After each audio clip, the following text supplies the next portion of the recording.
Shalom, Erev Tov, good evening from Jerusalem, Israel.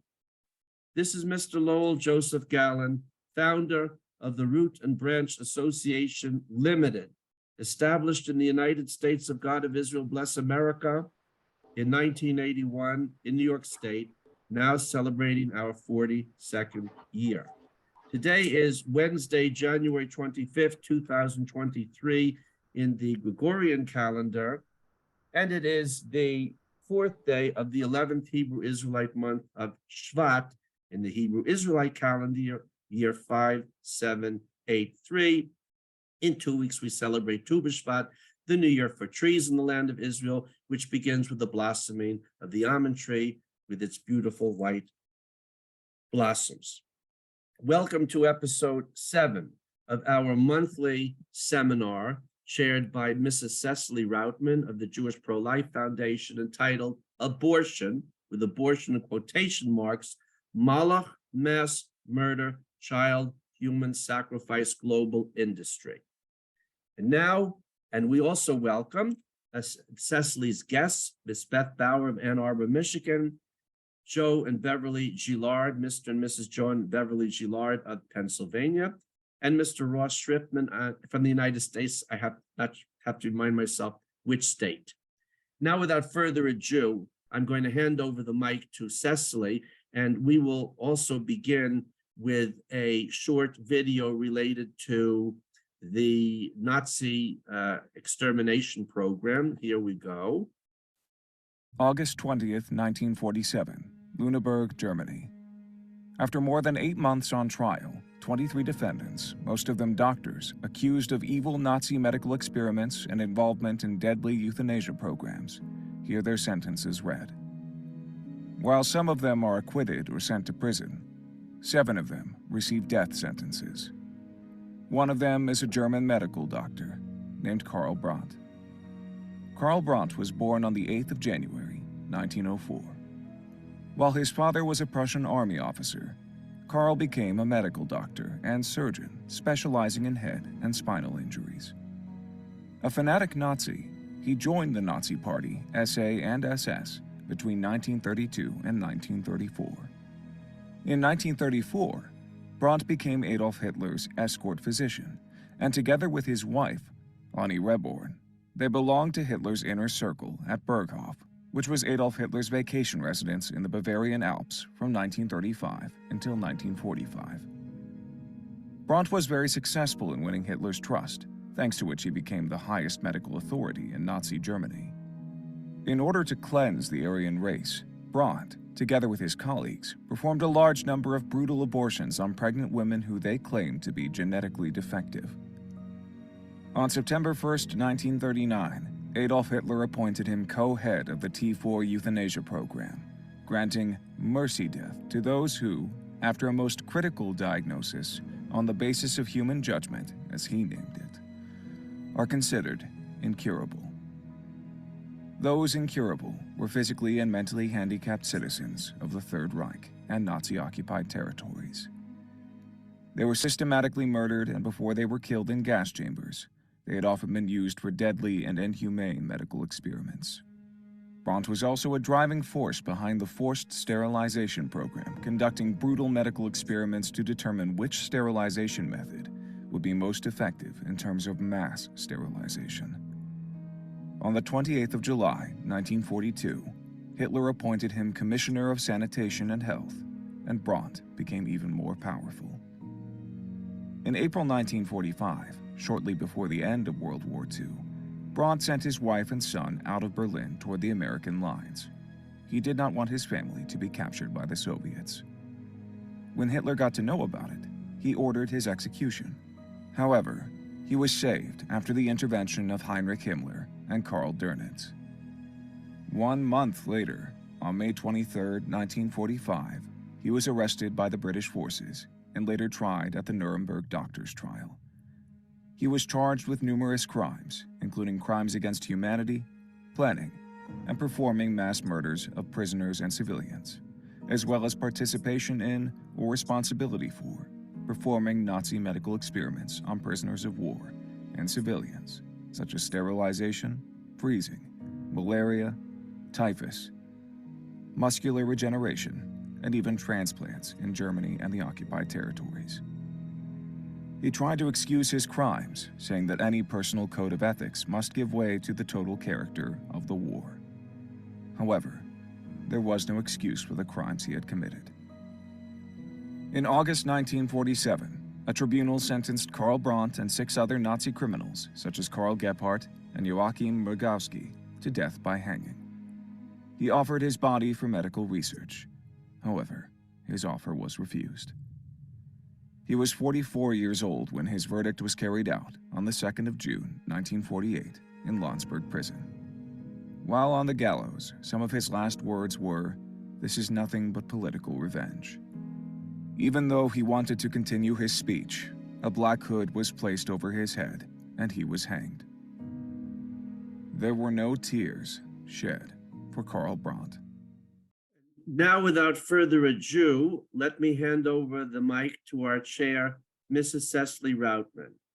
And in doing so, I would like to add that the spirit of Karl Brandt, and Joseph Mengele is very well known, but he was a small potato in the medical world of the Nazis. And perhaps one of the reasons so much attention is given to him is to draw away attention from so many others. He was one of thousands of such doctors. The spirit of Karl Brandt and the spirit of Joseph Mengele, unfortunately, in establishment medical and scientific circles in the United States and Europe, have become the rule and not the exception. And now, without further ado, I hand over the mic to Cecily and her distinguished guests. Looking forward to this evening's program. Cecily, it's all yours. Thank you, Lowell. Thank you for hosting us from Jerusalem. The videos you show are always so sobering. And unfortunately, the same kind of brutal treatment of human beings is being carried out today in slightly different circumstances. And the reason we're here is to talk about the inhumane treatment towards human beings in the womb. I'm Cecily Routman, founder of the Jewish Pro-Life Foundation. Our mission is to bring much needed pro-life education to the Jewish communities. We provide Jewish-friendly pregnancy care and adoption referrals, and we also have a healing program called Tikvat Rachel for Jewish women and men who suffer after abortion. I do want to welcome our guests. Thank you very much for coming today. And I do welcome open discussion during the seminar. So please do feel free to unmute and share with us as we proceed this morning. I wanted to talk today about our participation at the March for Life in Washington, D.C. last week. We had a small group of about 8 or 9, depending on which picture you see. And we had such a wonderful experience. When I get there, I always start crying because I feel this, the spirit of these children that have been tortured and destroyed in the womb. I feel their presence there, and I just want to weep. So it's always a bittersweet experience, feeling that and knowing why we're there. But it's also positive in that we have an opportunity to teach Torah-based life-affirming Judaism to our friends and neighbors who are also there, and to remediate some of the great damage that's been done by Jewish abortion activists who for many, many years now, even long before Roe v. Wade was passed, have insisted that abortion is part of Judaism. So that is not true, and we do our best every day to counter that message. I'm going to share some pictures of the March for Life there, and I'd like to talk a little bit about how the messages on those signs that people carry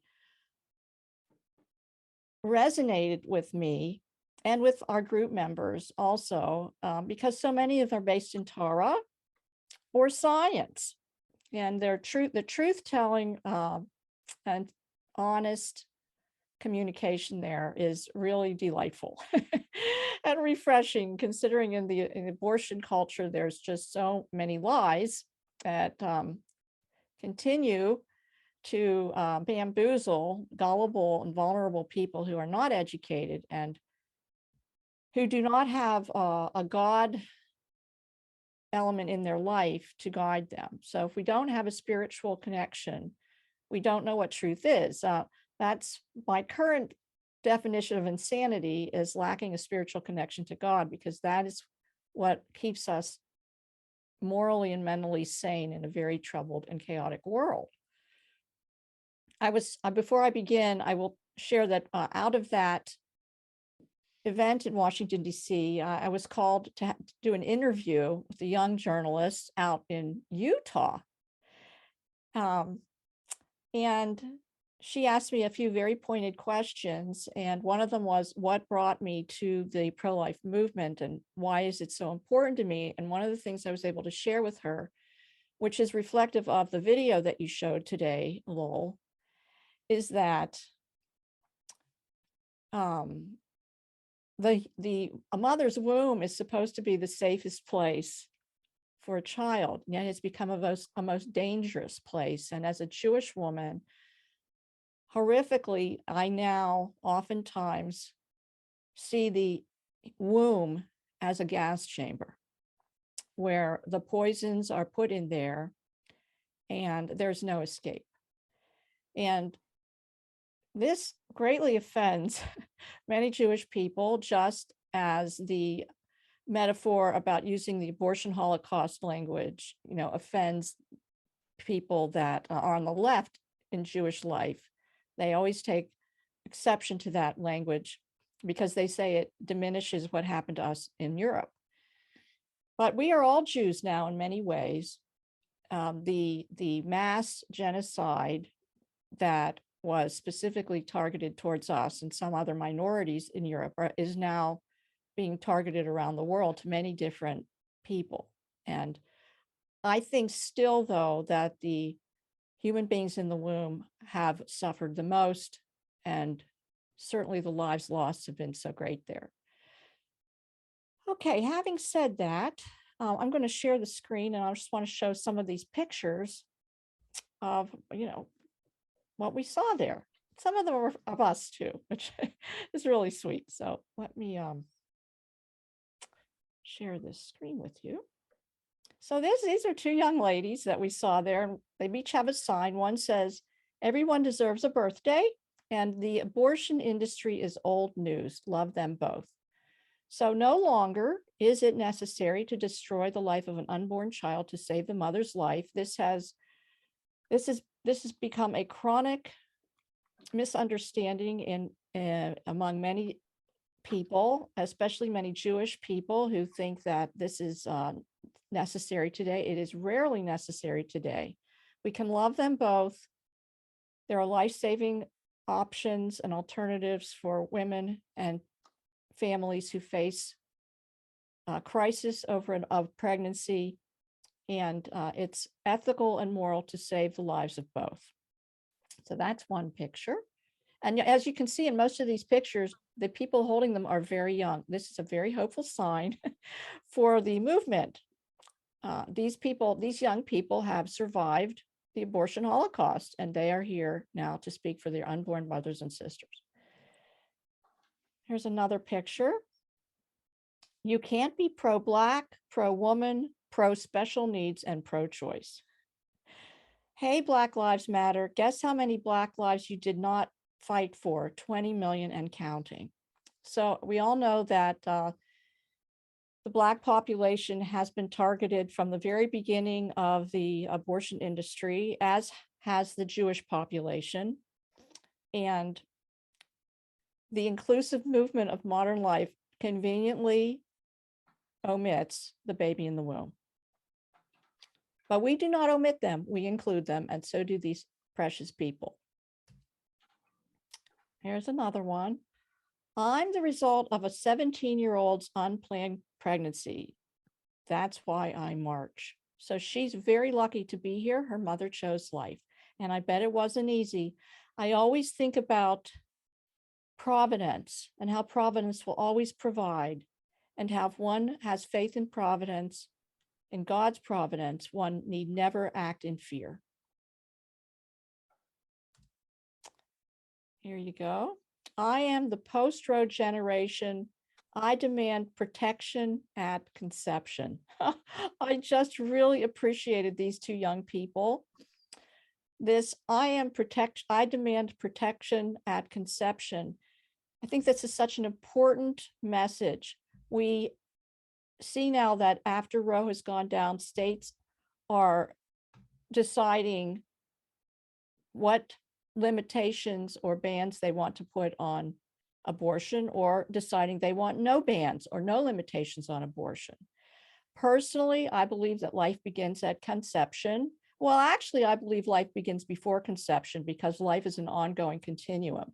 So because I believe life begins before conception, it's certainly alive at conception, this unborn human being.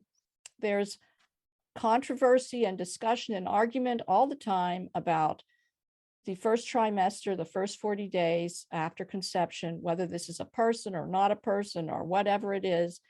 These arguments that try to dehumanize the child in the womb before 40 days are bogus. They are just trying to find wiggle room to justify shedding of innocent blood. Oh, I just do love this one. Pick on someone your own size, right? So there's no other person as vulnerable as the unborn child in the womb. Jews are supposed to be compassionate. We go to bat and argue for the rights of all different vulnerable populations. In fact, when I was starting in the pro-life movement work, there was this massacre going on in Darfur, and I remember reading about all these Jewish groups that were all protesting about how this atrocity shouldn't be happening and how we should help these people and do whatever we could. And that was my first letter to the editor that I sent into our local Jewish paper saying, if you're this concerned about what's happening in Darfur, how about looking at what's happening in our own communities where our own children are being destroyed? That letter was published as a miracle. Now, this is very interesting. There's a whole movement now about chemical abortion, which, as we all know, is becoming the abortion method of choice because it has a low overhead, a very high profit margin, and its availability is becoming easier and easier due to restrictions being dropped by the FDA. So there's a whole green movement now about this because the chemicals are going into the wastewater. And years ago, I talked about this, and people told me that I was crazy because in surgical abortion clinics, the remains of these young children were being, and they continue to be, washed down the waste pipe. And now we have all these chemical abortifacients that are going into the water as well. And our aging municipal wastewater filtration systems are not capable of filtering out all of these chemicals. And as an aside, I will say that I think a lot of the problems with the gender bending industry now has to do with a lot of these, our hormones are so unbalanced now due to a lot of the birth control chemicals going into the water, the estrogen mimicking chemicals from plastics, and now this is on top of everything else. This is on top of the lead in the water and everything else. It's just a tragedy what's happening to the health of this nation. And this, I always like this, I once was an embryo. Of course, this is trying to appeal to our understanding that we are all connected, that we all started in this place. And most people would not want to have been extinguished as an embryo. And we're asked to have empathy for life at every stage of development. This was heartbreaking. 4 of my siblings were aborted. Choose life. I think that many of us have family members that were aborted. We may or may not know about it, but I believe many of us do. And this woman is here to testify that many women have more than one abortion.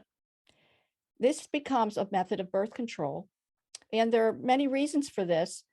Partly, I think, because the conscience becomes numbed. The propaganda is so intense that people believe that using abortion as birth control is valid, and it's so accessible now. Cicely, if I can just add to that, Yes. that just the research is also showing that multiple abortions is an indication of trauma, and people are trying to work through it, thinking there'll be a different outcome if they do it again, but the circumstances in their life has not changed, so the end result does not change, but it is a definite reflection of trauma within the woman. Multiple abortions. Thank you, Beth. So I loved this sign. Love doesn't count chromosomes. So there is seemingly a drive to eliminate human beings that are not perfect. And so we harken back to the video that Lowell showed. This is nothing new at all.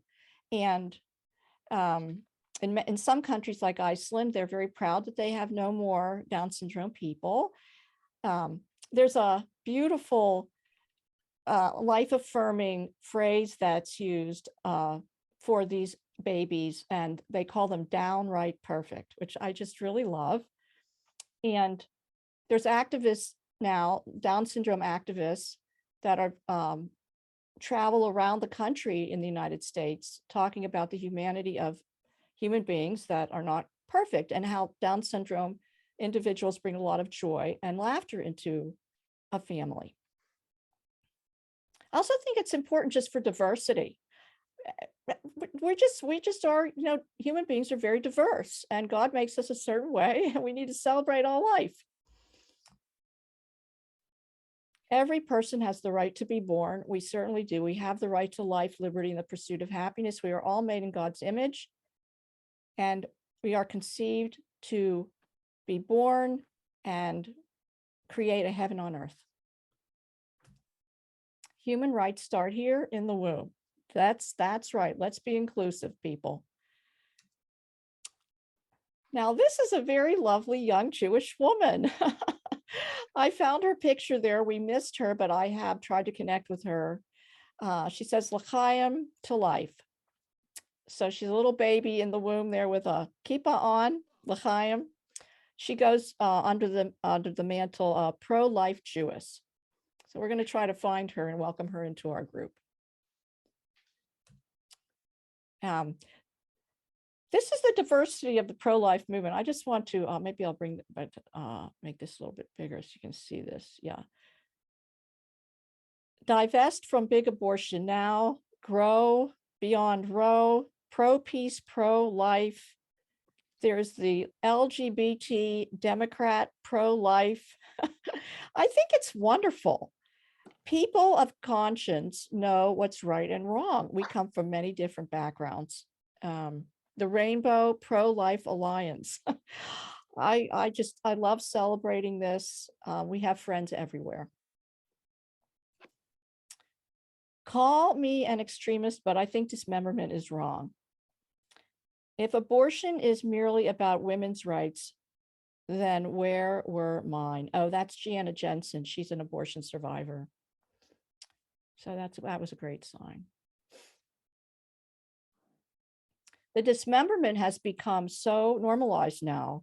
People do not understand that these babies feel pain. It is truly a cause for another Nuremberg war. And you know what?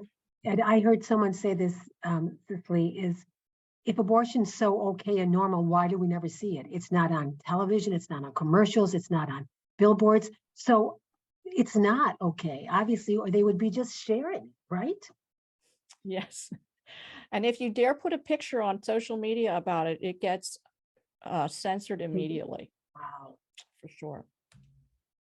Another group of young people. If you don't believe in miracles, perhaps you've forgotten that you are one. Life is a miracle. And people are not to be in charge of it. God creates it, and God can take it.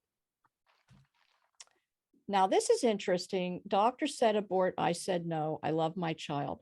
This sign comes from a group called Save the One, and it's people that talk about the rape and incest exceptions. Now, many pro-life people say it should be prohibited, except for rape and incest. We have many Orthodox Jews who believe that. This is, people believe that because they think the mother will suffer more if she has the baby. She'll be reminded of this traumatic event if she sees the child. They also, and actually it's well documented now that women who do not destroy their child after a rape have better outcomes than women who do, because they have a double trauma if they do. And there's, the child is not responsible for the circumstances of its conception. And so they should not be punished with the death penalty. We had a friend walk with us who spent a lot of time with this group, and he's written, he shared with us a very nice essay about it. I'm going to talk about that in my next newsletter. So here's these women are feminists, the Purple Sash Revolution. These are feminists who abide by the original feminists who were absolutely against using abortion. They thought it was exploitive towards women and cruel to children. So they were there. How telling is this? Guys, man up and be a father. There are many men who suffer because their partners destroy the children without their consent, and they suffer for that. And there are also men who don't want to be responsible as fathers. So everybody has to grow up at some point here. Oh, and about the abortion trafficking, this is so dreadful. Planned Parenthood partly survives because of a lot of donations and because of taxpayer funding of their organization. But there's a whole problem with human trafficking and using abortion to maintain human trafficking of women. And they really do work together to hide this, gruesome coordination from the public. And then we have this chemical abortion now being authorized to be sold at CVS and Walgreens pharmacies. This is to get around these abortion bans. It's very dangerous. I'll just say this about, when a chemical abortion was first brought to this country by the Clintons, there were many restrictions on it. It was like 8 weeks gestation. They had to go to the doctor. They had to have an ultrasound to make sure their pregnancy was suitable for this. There was a lot of oversight. Now, after all these years, there's basically nothing. It's just accessible, and it's more dangerous than first trimester abortion, surgical abortions for women. And women do not know how many weeks pregnant they are. And so they're using this chemical abortion for later term pregnancy. They're running into terrible problems. And of course, the abortionist has no follow-up responsibilities for these women when they go to the emergency room. Human rights for all human beings, born and unborn. Yes. Again, about the embryos, there's a whole organization called Rehumanize, and they talk a lot about this. And look at her, she's out there. I just think it's great. Women's rights start at conception. Yes, that's true. Abortion is violence. These folks come from this rehumanize.org. They are just a very diverse group of people who are out there sharing their viewpoints. And the March for Life is definitely much different now than it was when it started, 50 years ago, mostly Catholic people. The face of the pro-life movement has definitely changed. And by the way, Jewish people are not supposed to engage in any kind of violent business or behavior. So I always say Jewish people have no business being anywhere around abortion. Every human being deserves to live free from violence. Yes, thank you. Abortion is profoundly anti-women. 3/4 of its victims are women, half the babies, and all the mothers. So if you want to have a pro-woman message, we need to teach this, that abortion is definitely anti-women. And in Judaism, women are very, very important. And to offer them abortion as an alternative is definitely goes against our tradition. Respect existence or expect resistance. So people of conscience will resist. Here's a nice picture of the march participants. We had 100,000 this year, which was fewer than past years because Roe has gone down and there's a lot of statewide activity going on now, but it was so very well attended. That here you go, pro-woman, pro-science, pro-life. Yes. People may want to ignore the reality of the fact that science says life begins at conception, and those are little human beings in there. They're nothing but that. Oh, here's Father Frank. I thought I'd put a picture in here because we talked a little bit about inviting him to our podcast at some point. He flew out of Washington, D.C. Friday night to San Francisco for another rally on Saturday. God bless him. And I like this t-shirt, Unborn Babies Feel Joy. And there, oh, so here's some pictures of us. Let's see. So Joe is here in the seminar today. That's Joe and his wife, Bev. And there's Rabbi Nachman and Yaakov. And I had made these posters, and so we took a bunch of these posters and held them during the March for Life. So glad that we had a nice representation there. And here we are. There's our flag. Joe held the flag. God bless him. He said his arms did not get tired. And there is Moshe, another gentleman that came with us. And here's on the steps of the Library of Congress. There's Joe, and there's me. That's one of my favorite posters. It says, Gewalt, she is alive before she's born. The rabbi, Moshe, a woman named Ellen, and then Gabriel.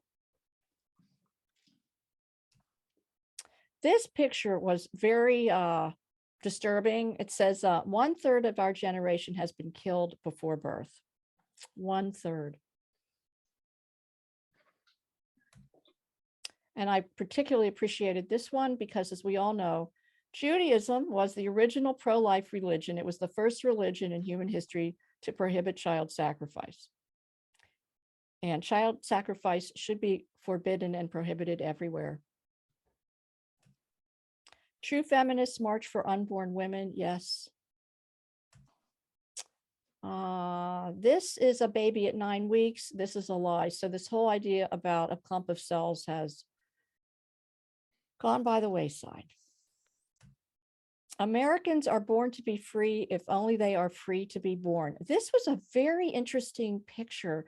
This woman has an Esther quote on her jacket. Perhaps you were created for such a time as this. So that was Esther 4:14. So we are all created for such a time as this. I really like that sign. This one, very telling. I survived China's one-child policy. A culture of death has no place in a post-Roe America. And I am the post-Roe generation. Look at her. She's going to make abortion very limited in all 50 states in this country. And we need to bring her smile and inspiration to Israel too. I always talk about our Israel pro-life education project. We're making headway slowly but surely. And these folks were from Live Action. Love them both. Yes. Yes, forceps off their bodies. That's Rehumanize International, those edgy young people. And here we are again. And they even have atheists now talking against abortion. So this man has a moral center. Wherever he gets it from, he's definitely a moral person. Does anybody have any questions or comments about any of those pictures? Just jump in. Yeah, hello. Hi, Ira. Hi. You mentioned briefly just now your Israel education initiative or whatever. So we spoke in the past on the phone about different organizations over there that help women to avoid abortion. Is I wasn't so sure when I visited that organization in Israel that they were very involved with education. Like do you know what the situation is over there? Like, is the society really in need of a lot of education on this issue, or are there already just enough rabbis and people that it's part of the culture that they question the whole efficacy, the ethics of abortion? Well, thank you, Ira. My understanding is that there's 3 pregnancy care organizations in Israel that do a good job of supplying much needed practical help to unborn children and their mothers in Israel. Their education component is smaller than their practical help part, right? Because you can only do so much. But in general, the population in Israel, the Jewish population at any rate, is woefully undereducated about the practical realities of abortion and the harm done. You know, it's a secular democracy there with a very secular government, which pays for abortion in many cases, most of the time. And then as there's many doctors in Israel too that will perform abortions if people want a private pay. So part of the motivation that we have at the Jewish Pro-Life Foundation to bring our educational work to Israel is that the only people that are trying to educate the Jewish population in Israel about this are evangelical Christians. And God bless them for their work there, because somebody needs to be doing it. We just feel that Jewish people need to be ministering to Jewish people and encouraging them to become reconnected in a covenantal relationship with Hashem and feel the presence of God, because once that happens, then we just intuitively know that killing innocent people in the womb is wrong, right? And we want to do what we can then to promote posterity, Jewish posterity and Yiddishkeit. So the message needs to be disseminated there on a pretty broad scale. The abortion rates are going up in Israel, despite the pregnancy care work that's being done. Now it's really a shame because there's, you know, we don't talk too much about the lives being lost due to healthcare medical treatments there. But it's definitely a fact that the miscarriage rates are going up, and the deaths after vaccination in young children are increasing as well. So the death rate for young Jewish people is on the rise, and so we need to be able to preserve those other ones rather than destroy them. So yeah, it really is a major need, we feel, and we are making inroads. We have a wonderful volunteer that is beginning to do a lot of outreach. We have a nice flyer, we have a logo. We've talked to a digital marketer there that's interested in getting our message out. They're very digital and statistical and all that stuff that I don't do. So if we can afford to hire them, we were going to go forward with that. So does that answer your question? Yeah, when I was there, I didn't see the contrary. I didn't see like there was a big pro-abortion, pro-choice or whatever they call it movement. I thought it was just sort of quiet, like everyone knows they can get an abortion if they want to, but they don't really talk about it that much in the public arena. Like there is in America pro-choice demonstrations. I didn't see anything like that when I was in Israel. Is there a strong pro-choice political movement in Israel? They don't need to have a pro-choice movement because they are pro-choice. The politicians are pro-choice. They don't even address it. I think they think there's just too many other problems there. Yeah, okay. But yeah, that's right. It's not really a subject of political discourse there. Yeah, that's okay. Yeah. Thank you. Okay, thank you. Thank you for being here. Ross, do you want to share anything? Yeah, we've been really, really busy here.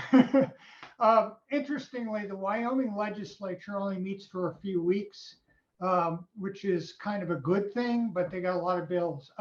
This morning, I was hoping to testify. I had signed up online. I'd actually driven to Cheyenne last Thursday for a different issue, Medicaid expansion. But let me talk about that first. Very interestingly, they're trying to expand Medicaid here, and the issue of abortion under Medicaid came up, and they asked the Secretary of Health, how many abortions for the life of the mother have been performed under Medicaid in Wyoming? And he said, well, over the last 20 years, maybe 2 or 3, okay? This morning there was a hearing, and unfortunately I couldn't get on. I don't know what was wrong with the Zoom or whatever. I'll figure it out.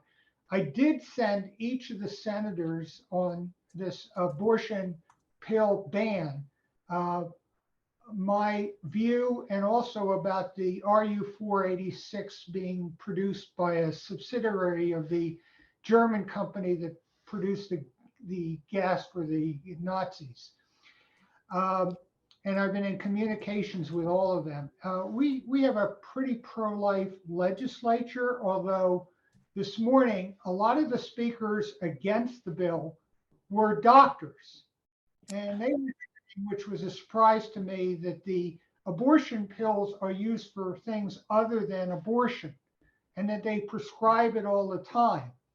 And I think they're mainly talking about miscarriages, which they claim is an abortion, but it's a natural abortion. It's not a forced abortion.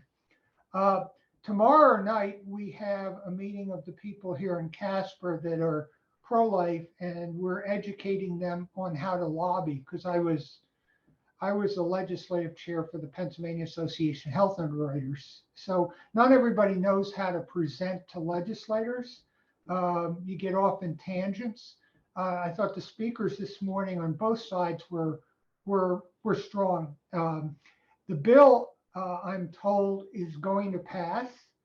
There's another bill that may have more trouble because we were talking about the rape issue, and I've been back and forth with my state representative who claims he's the most pro-life legislator in Wyoming, but he wants the rape exclusion to still exist. And I just sent him a couple articles, including a video of my friend Kathy Barnett, who ran for the US Senate, who's conceived in abortion. We're also, interestingly, in the Wyoming Constitution, Section 1 says that all members of the human race are equal. Therefore, unborn children are part of the human race, and they deserve to live. So we're working on that here in town, because they're trying to open an abortion mill out of an organization called Wellspring that's based in Washington, D.C.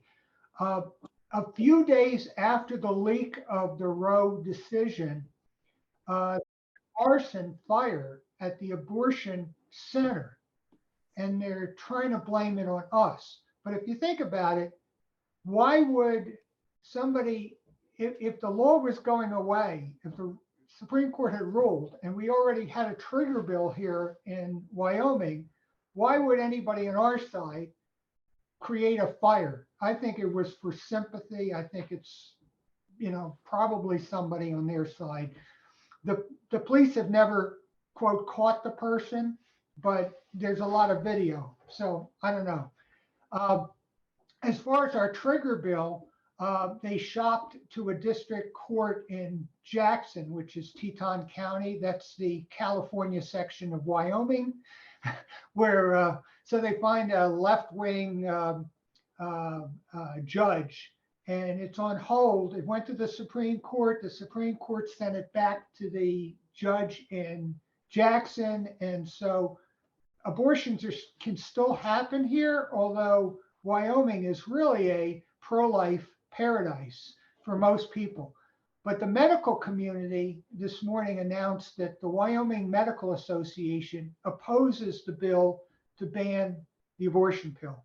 And we have CVS and Walgreens here. There's maybe one independent pharmacy here. So it's a tough situation. And so that's a lot going on. We have a lot more bills coming up. On the other side, they're trying to pass a whole bunch of bills to put in our Constitution that the privacy rights, and which means abortion. Yeah, so, but the good news is in a couple of weeks, they're done. I was going to drive down, but I drove down last, I'm a 2.5 hour drive between Casper and Cheyenne. And last Thursday, I get on the highway and it was the scariest 4 hours each way in my life. And I got back in one piece. So I figured I'll zoom in this morning, and then I couldn't get on, but I listened. Somehow the video cut out, so I don't know if the Senate Health Committee voted in favor of it yet. I can check. Let me give you 1 second. Let me see if they did. 1 second. I don't want to hold up the meeting, but good news. Passed 4-1. Which is even better than I thought, because 2 of the legislators are considered kind of left. So it passed 4-1. That's great. And by the way, one of the Republicans, she's from Cheyenne, she's African American, and she's very strong pro-life. Thank you, Ross. We can always count on you. Something could happen. Yes. Testify this morning about to refute all of this pro-abortion, Jews are pro-abortion thing, but I'll get another opportunity. Thank you. I want to just ask Joe. Joe, will you come on? Joe's been patient. Joe was the gentleman that held the flag for us, and he has some personal experiences. He was so happy that day. So I want to let him share. Thank you, Joe. Thank you. Cecily, it's such an honor to know you and what you do. I have to tell you that, you know, my military, I have a military background. I'm retired military. And most of my friends are conservative. And I was always embarrassed as a Jew. There's so many Reform Jews and other Jews that do not support the right to life. And my friends asked me, well, why is most of your, they say it's nice to me, why are all your friends or all you know, or your family, why are they not pro-life, or why are they liberal? and I was so delighted. One day I was searching the computer that I found the Jewish Pro-Life Foundation. I couldn't even believe it. I woke up my wife and I said, look what I found. I'm going to write them right now. And I was very excited about it. So it was really an honor to be at the march. When I was there, I kept thinking about one time I ran the Boston Marathon, and I was in the top tier of the people when I was younger. And I was looking up front, and there was like just the elite runners in front of us. And the announcer on the radio was saying when we launched this, he said, and here go 3,000 of the fittest people in the world. And I stuck my chest out. I was like, well, when I was at the march, I was thinking, I'm with 100,000 of the best people in the world. I kept smiling. I kept thinking about it. I was looking around and I was thinking, these people all on weekday took off their work and flew in or drove in or whatever, however they got there, rented a hotel, spent their money, came out in the cold to support the babies. And it was an honor of my life. So I told my wife when I was holding the flag, I had to go to the bathroom. I said, hey, don't give this to anybody else. I don't want anybody to get my blessing.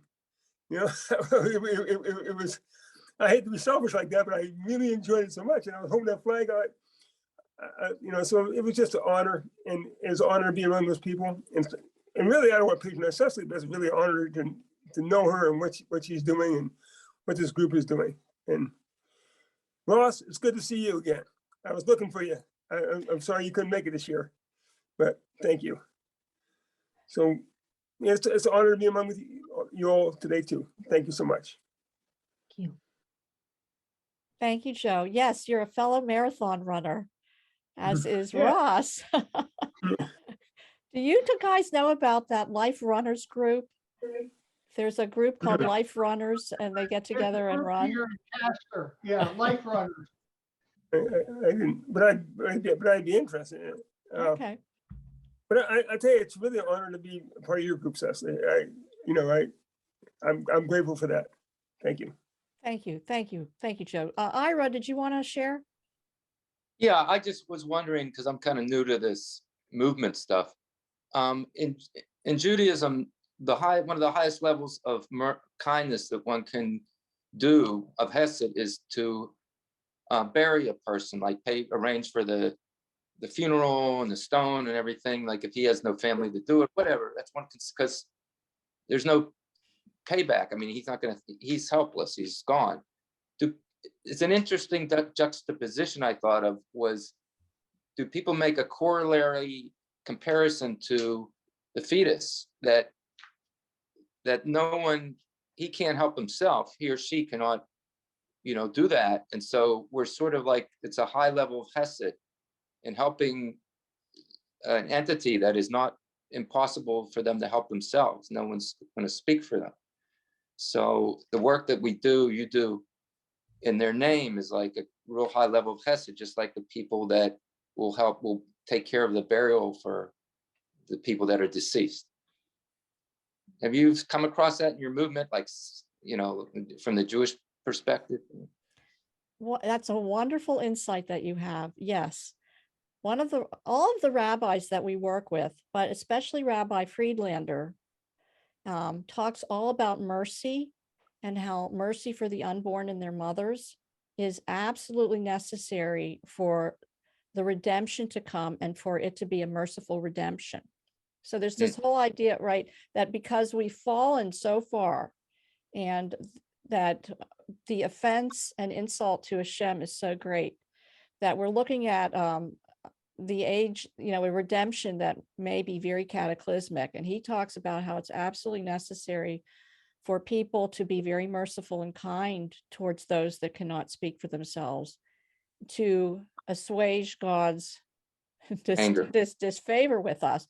Also, Judaism is full of these verses and teachings, right? To be kind and helpful to the vulnerable, to the disenfranchised. And we are supposed to speak for those who can't speak for themselves. We are supposed to rescue those who are being driven to slaughter. So this is all throughout our Bible. And it just feels so good. We have this whole understanding of tikkun olam, which is the repair of the world. But when it's disengaged from God, it just becomes a progressive nightmare. But when it's connected to God, the first thing we do is we support life. And it teaches us to be kind and merciful. And that's what human beings are supposed to be. Thank you, Ira.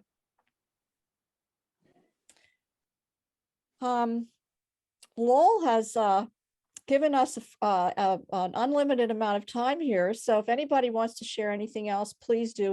I just one, I know that I'm part of a ministry now. It's called Walking with Moms in Need. And it's about accompanying women so that they're not going through pregnancy alone. And the foundation is that unless a woman feels valued and loved by the Creator, she can't value the life within her. So we have to walk alongside of these women and mirror to them how cherished they are and how God delights in them. And then when they believe that they can care for their child, they can embrace that life within them. So I always reflect, I think daily, I reflect on the spiritual underpinnings of this movement, this pro-life movement, pro-mom movement, because the spiritual element, personally, my own experience, is what gave me meaning in my life and a sense of value and purpose. Before that, I did not understand what the hullabaloo was all about. I just was asleep. But once I felt that connection and felt God's love, I'm with you. I really do believe that this is a major problem in the culture today, that women feel so unsupported and unloved. And then unless they're supported and loved, they can't give that to their children. And also the pressure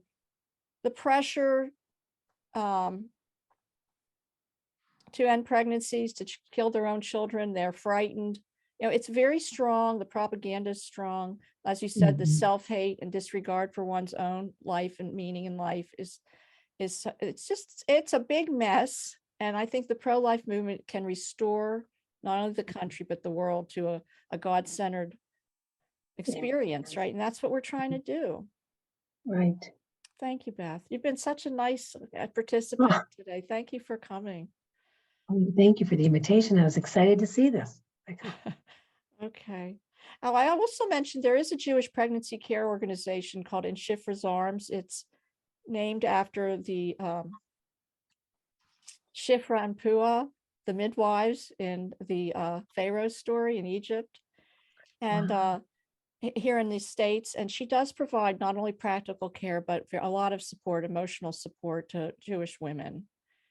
But she's the only one here in the United States. I have a dream. I have a dream that every synagogue will have a Respect Life group, and families will step up and adopt these babies so that we don't have to destroy them. Okay. I want to thank everyone for coming today. I will provide an archived link to this video. And it's just a joy being with my friends this morning, praising the Creator and building a community of life. Thank you. Thank you. Okay, shalom, everybody. Thank you Shalom. for being here.